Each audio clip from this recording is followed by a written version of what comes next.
было никаких там особых средств финансовых и каких-то людей, богатых, которые стояли за этой организацией. Сегодня за этой организацией богатых людей, которые ее финансируют, и государственного финансирования тоже в этой организации нет. Все проекты, которые мы реализовывали, собирая народные средства. Некоторые из проектов получали гранты от государства, вот, в том числе СМИ, реновация, о котором чуть позже я скажу. Значит, с самого начала мы определили, что будем работать по нескольким направлениям. Это для себя мы определили несколько направлений. Это направление Родина, патриотическое воспитание молодежи, культура, язык, религия и история. Да. И по всем этим направлениям, в силу своих возможностей, сил, ресурсов, пытались реализовывать какие-то проекты, которые были новы для республики. И где-то мы заимствовали опыт других общественных организаций, в том числе и индусских организаций, и за пределами.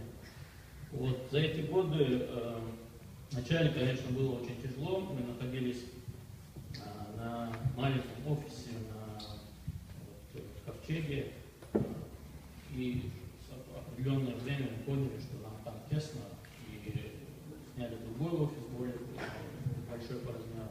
Сейчас вот этот офис, в котором мы находимся, это офис культурно-просветительского центра «Эздел», здесь вот эта конференц-зона, там находится благотворительный фонд Кешем, здесь кабинет администрации, здесь конкретный зал, и вот за этими стенами сейчас подойдет директор ЦМИТа, Центра молодежного инновационного творчества. Вот, но это теперь по прошествии 5 лет мы можем говорить, что есть вот такие проекты, получилось сделать вот это, много не получилось, что хотелось бы сделать, но еще есть время, я думаю, мы не намерены на этом останавливаться, закрывать организацию. У организации есть своя миссия. Она очень амбициозная, очень масштабная, но тем не менее мы считаем, что объединившись, молодые люди и патриотично настроенные жители республики вполне могут ее реализовать. Миссия называется так: формирование интеллектуального, высоконравственного и социально ответственного общества.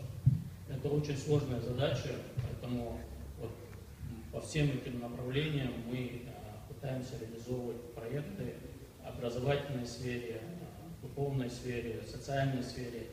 И в какой-то момент пришло понимание, что нужно специализированные организации создавать для того, чтобы они решали узкие какие-то задачи, какие-то свои направления.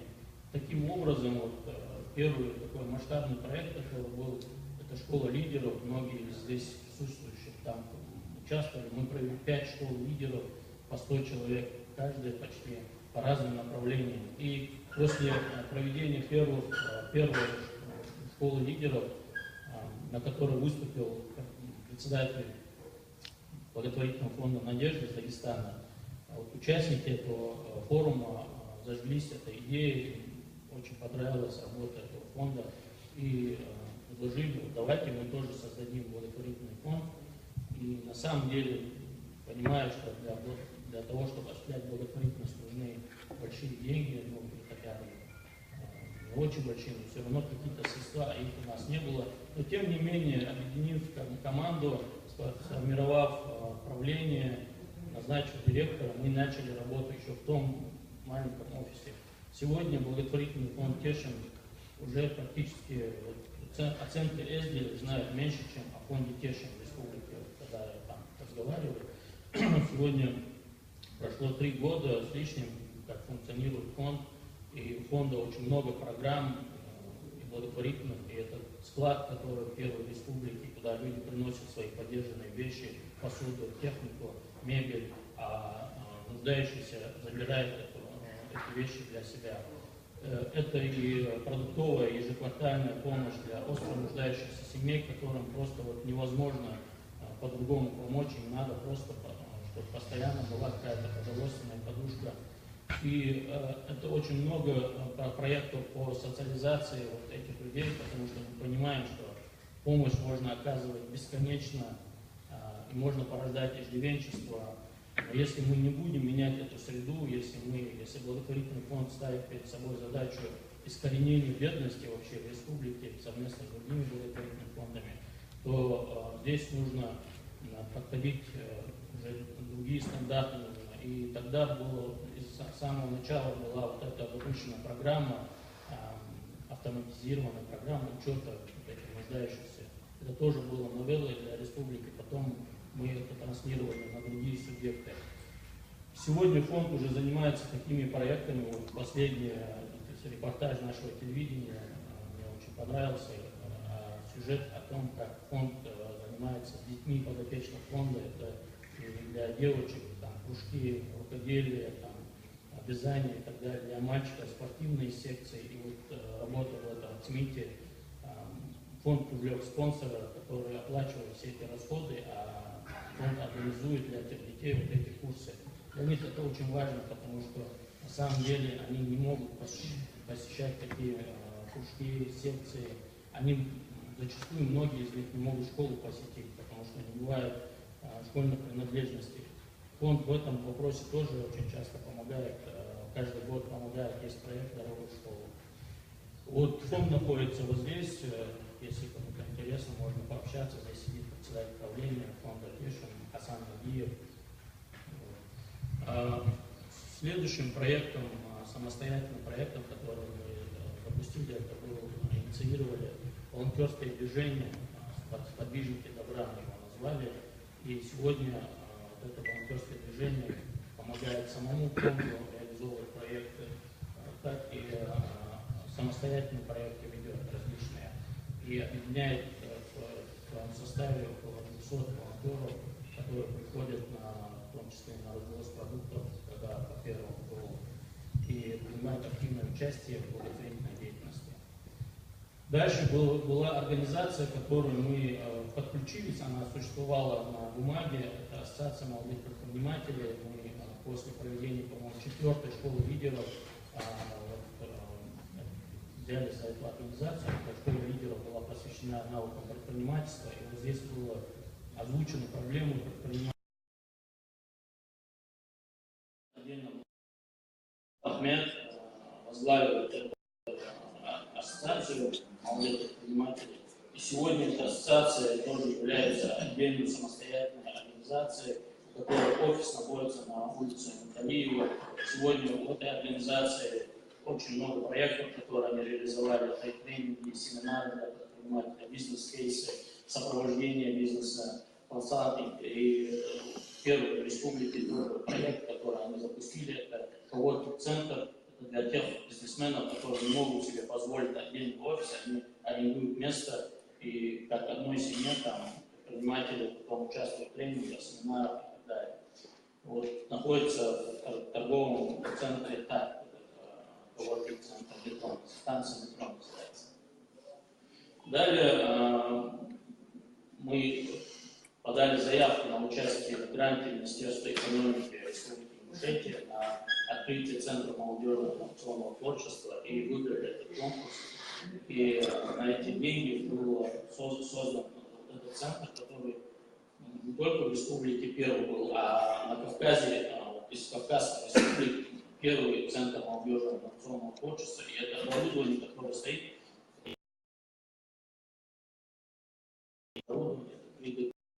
принтера, 3D-скановые, лазерные станки. Это самое современное оборудование, которого здесь не было. И сейчас уже в СМИТе занимаются более 100 детей по разным направлениям. Это и робототехника, это и программирование, это схемотехника, электроника, и 3D-моделирование, и с ними работают профессиональные преподаватели. Их уже 15 человек в штат. Это Центр молодежного инновационного творчества, штат 15 человек, которые получают зарплату. В фонде тоже 15 человек, около 15-20 человек работают. То есть это рабочие места, которые создаются именно общественными такими проектами. все эти проекты, в том числе и ЦМИД, хотя он является ООО, не носит коммерческой цели зарабатывания денег, хотя этим тоже должны заниматься, но основная цель – это привить нашим детям, нашей молодежи навыки и технические компетенции, чтобы именно дети пошли учиться по техническим специальностям, чтобы не было переборов у нас с гуманитариями, в основном юристами, экономистами и так далее. И сегодня эти дети уже участвуют в различных чемпионатах, конкурсах. Вот здесь на базе этого центра провели 2 кавказских чемпионата, World Skills и Робофест, вот эти конкурсы проводят они. Потом эти победители участвуют в российских конкурсах, которые проводятся на российском уровне. И сейчас уже как бы ЦМИТы и в Дагестане появляются, и в Кабардино-Балкарии, потихоньку они начинают на Кавказе тоже появляться. В России эти структуры существуют 5-6 лет.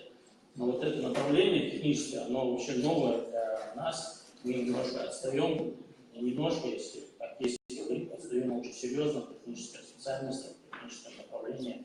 И если мы не сегодня не начнем вот этим детям, вот этим обучать этим навыкам, технической компетенции и высоких технологий, которые сегодня существуют, то завтра этим сварщикам и слесарям им делать практически нечего.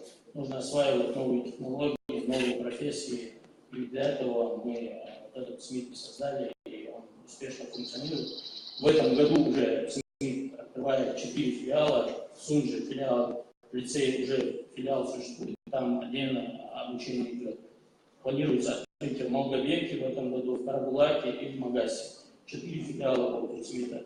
Дальше по этому направлению перспективы очень большие. Можно детский технопарк развить и промышленный технопарк. Планы правительства у властей есть такие, поэтому будем надеяться, что в этом направлении мы будем развиваться. Вот, следующий проект, который был запущен по инициативе Центра ЕСДО, это самостоятельный проект. Это экспертный клуб «Кавказ-Про», у которого тоже есть свой орган управления, это коллеги экспертного клуба. Они на этой площадке проводят свои заседания, поднимают злободневные темы, учатся навыкам дискуссии, ораторского искусства, привлекают экспертов со стороны, вебинары проводят с ними. И очень интересно, многие из присутствующих здесь участвовали в этих дискуссиях, бывают очень жаркие, интересные дискуссии на злободневные темы. Да, многим они не нравятся, многие считают, что такие темы очень не надо поднимать. Мы считаем, что если мы сегодня завтра время само найдет ответы на эти вопросы, и в этом направлении эксперты будет продолжать свою работу, поднимать эти актуальные темы, искать на них ответы, пытаться создать экспертное сообщество в регионе. И сейчас уже идут тоже переговоры по тому, чтобы транслировать этот опыт и на Дагестан, и Карачаево-Черкесию, и другие субъекты. Вообще предполагается, что будет кавказский такой проект экспертный. Если в ближайшее время, я думаю, мы увидим этот проект очень кавказский. Вот,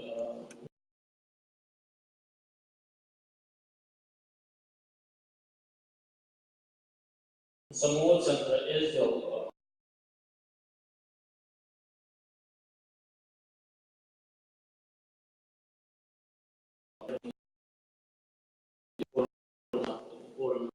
образовательные проекты, и сейчас из действующих проектов это школа правовых компетенций, которая проводится совместно с Ассоциацией юристов и индустрии отделения и Ассоциацией муниципальных образований, чем уже присутствовал на одном из этих сменах. До этого это была школа местного управления, сейчас школа правовых компетенций, где в разных форматах, вебинары, тренинги, семинары, лекции и так далее в доступной форме передаются нам по правовым компетенциям. Вот, кроме этого, идет проект, реализуется школа неформального образования, она называется так, преподаватель класса Зоев, у нас здесь сидит, который работает, этот проект направлен на ними очень мало кто работает, и мы решили дополнить этот пробел. И сегодня вот на этой площадке уже практически 20 школ, школьники из 20 школ присутствуют в этом проекте. Здесь детям объясняют навыки именно интересные, в игровой форме, там, конфликты, как разрешать конфликты, как взаимодействовать с людьми, публичное выступление. Вот эти все навыки уже, чтобы наши школьники с детства ими обладали. Этот проект, сейчас действующий проект, который продолжается. Также в этом году очень активно Лесмотив реализует свой проект по духовно-нравственному развитию молодежи. В рамках этого проекта он встречается с молодежью, в основном в школах, в колледжах, объясняет правила этикета в нужном обществе, о духовных ценностях, о правиле поведения, отношениях к соседям, взрослому, старшим, женщине. Кодекс ЭСДО, как называемый кодекс ЭСДО, который тоже очень имеет успех у школьников. Лезо приглашает постоянно в разные школы. Только вопрос нехватки времени у него, проект продолжается. Я думаю, почти все школы республики будут охвачены этим проектом. Еще один проект, который реализуется не так, как это нам хотелось, но имеет хорошие перспективы, это медиа-студия.